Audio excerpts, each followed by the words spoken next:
I still remember the sound that morning, gravel crunching under heavy tires, a sharp snap echoing through the air.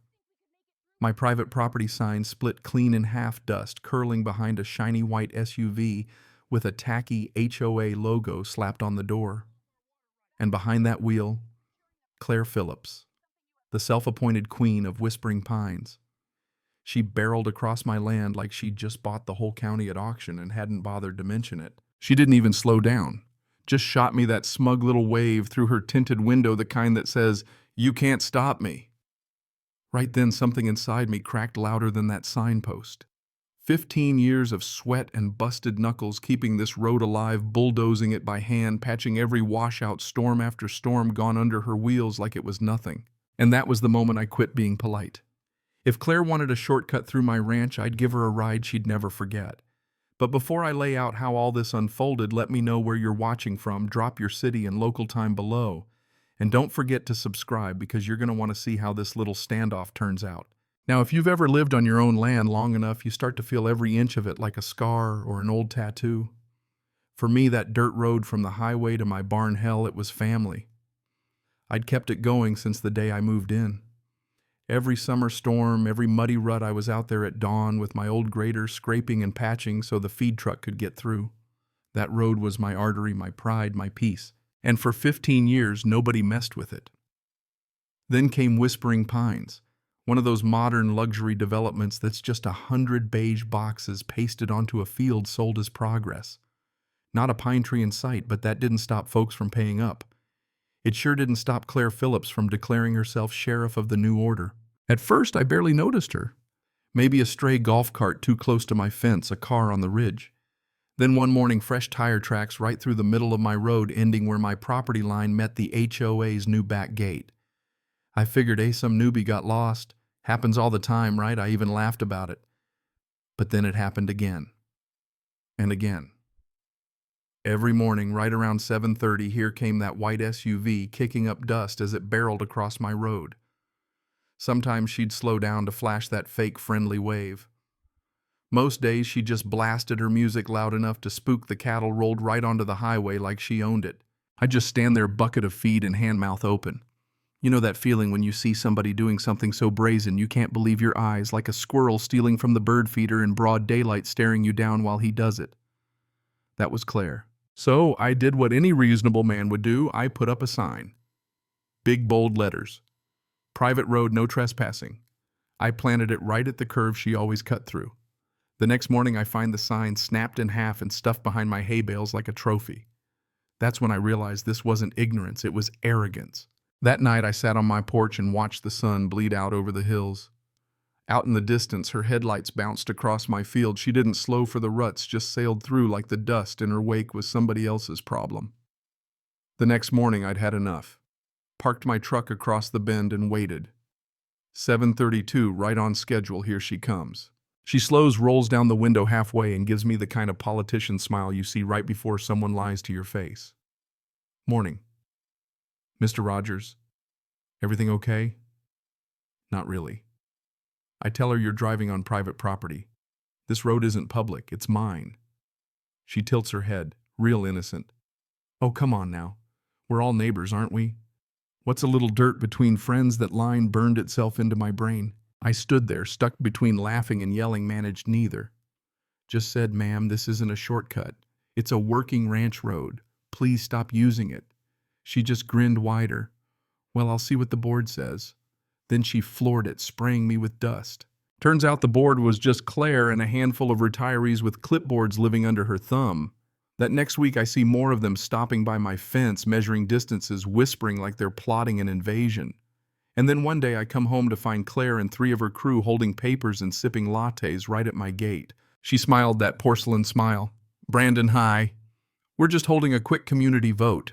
The boards decided it would be mutually beneficial to open your access road for neighborhood convenience. We're calling it a shared easement. I laughed, thought it was a joke. Then I saw the signatures, the bullet points, the official HOA letterhead. That night I got the letter. No county seal, just the HOA logo at the top in Comic Sans, for crying out loud.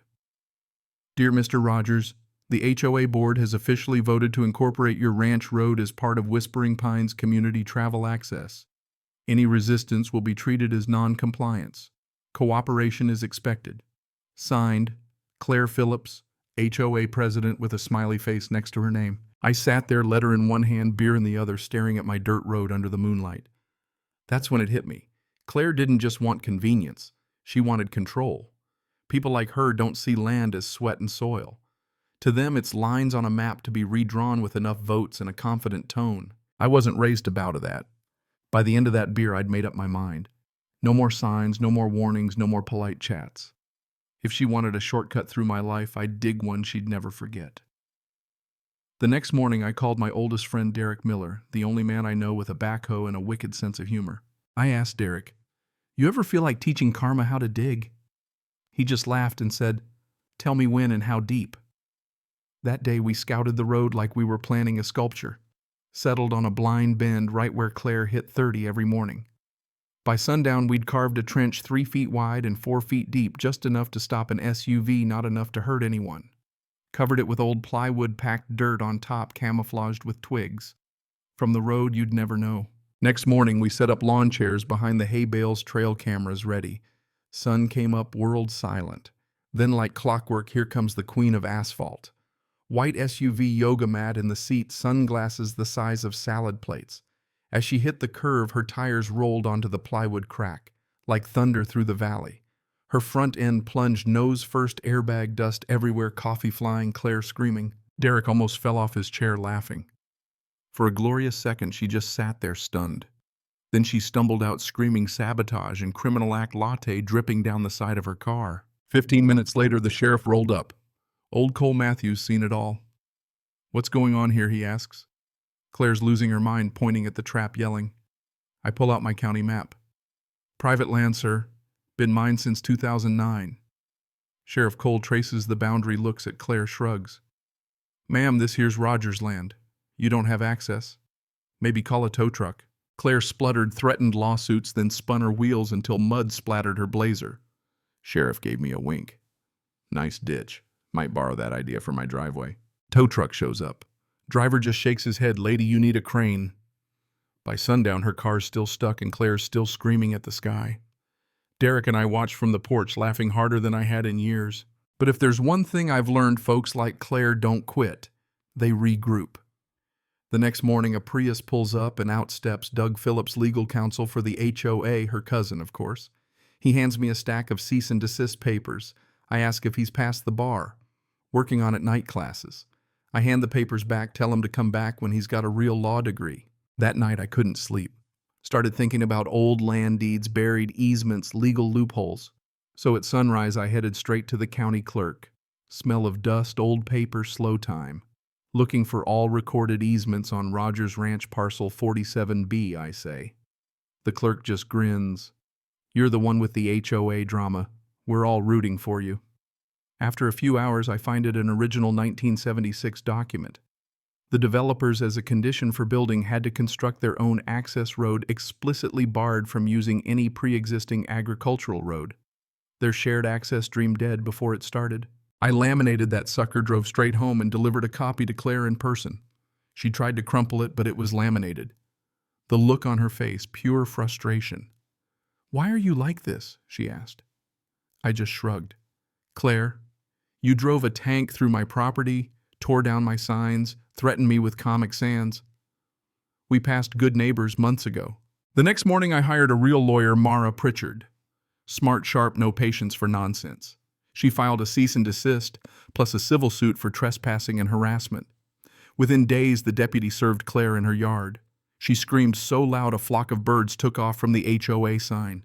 Then came the trial. Judge Holloway, a no-nonsense old-timer, called it Rogers versus Phillips. Claire wore a power suit. Doug dragged in enough paperwork for a Senate hearing. The judge asked if I had proof. Mara handed over the laminated contract, trail cam footage, a stack of my warning letters. Doug tried to make me sound like a professional ditch digger. "You admit you dig holes?"